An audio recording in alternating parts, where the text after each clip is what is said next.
And welcome, ladies and gentlemen, to part 30 of the Pokemon Go walkthrough. We are finally finishing off Team Rocket in this game for good.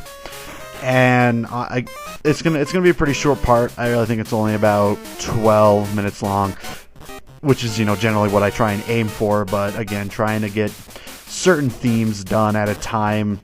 My past ones have run about up to 20 minutes dealing with this Team Rocket invasion going on, and only a few battles in this one just to finish it off, going against a few executives, collecting a few items as thanks for finishing them off, and that's really about it. There's not really too much that goes on into this episode other than, once again, just finishing off Team Rocket, which is what it's been the past couple of videos, so I don't know really what else more can be said into that other than that. Except for the fact that even though we're in the last, the last part of this, taking on Team Rocket's invasion of the radio tower, their Pokemon choices doesn't really change all that much, except for the last two that you go against. And even then, they're not even really that hard to take out. You just gotta be prepared. And if you are basically within the high level 30s for all your Pokemon, there, if you have 6 that are all level 30 and above, you're pretty much gonna have no troubles, unless you have, really weak type advantages against them. Boy, I'm not really sure what else there is to go into with this, because again, once again, no stats to be going over,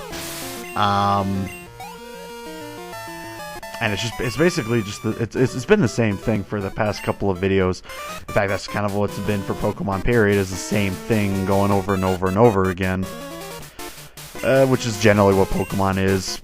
Anyways, Pokemon's basically, everyone knows, exactly the same thing done over and over and over again. Some people are sick of it. Some people, prefer it to stay exactly the same. I'm one of those that's kind of in the realm of meh. I really don't care if it changes or not, or if it stays the same. I'm still going to go out of my way to buy it, and expect to be entertained at the very least. I don't know. I still have Pokemon Black 2. I never played Pokemon Black or White. I never really had much interest in it.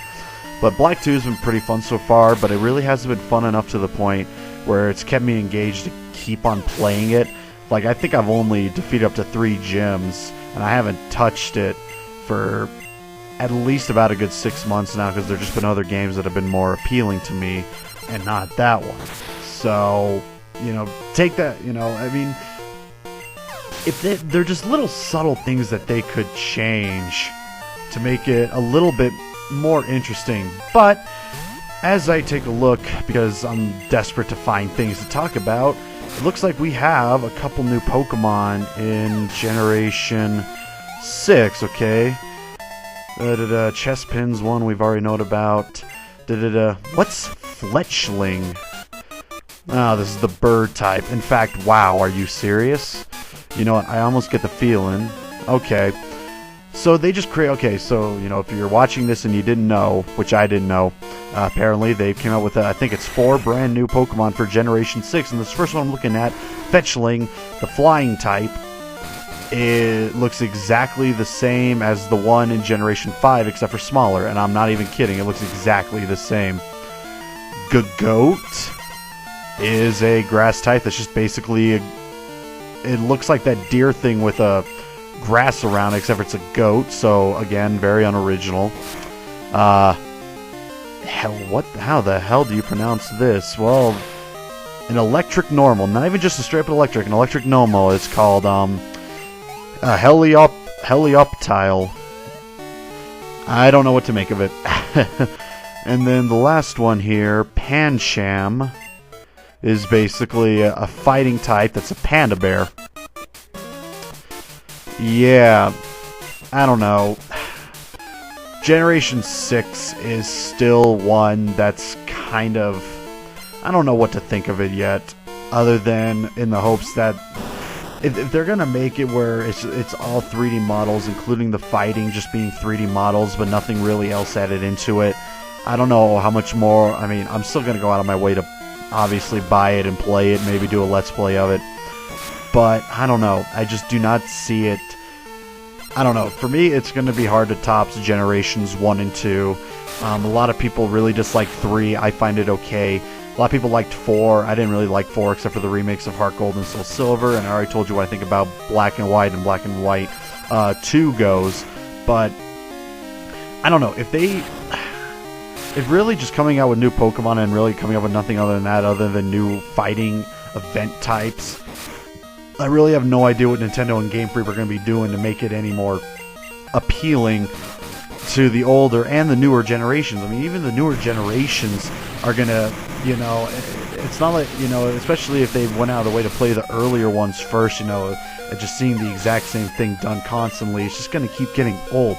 You got to throw in a different system with how the fighting works. Just being able to just press A twice to choose the attack that you have isn't really going to do a lot. And I know it gets a little bit more in the competitive aspect when you talk about, having to know all the mathematics and going against one person to another, but I'm talking about in the general actual story of the game. You got to put in a little bit more, a different way of how the gameplay goes about, like maybe more free roam. Don't just be like, oh, the fire attack missed, it doesn't show it, but it missed. Actually have it a little bit more free roam, have the missing actually do something. Make it so that, like, the attack string shot that lowers the speed actually does something. Instead of just saying it lowers their speed so one can attack before the other, have it actually do something.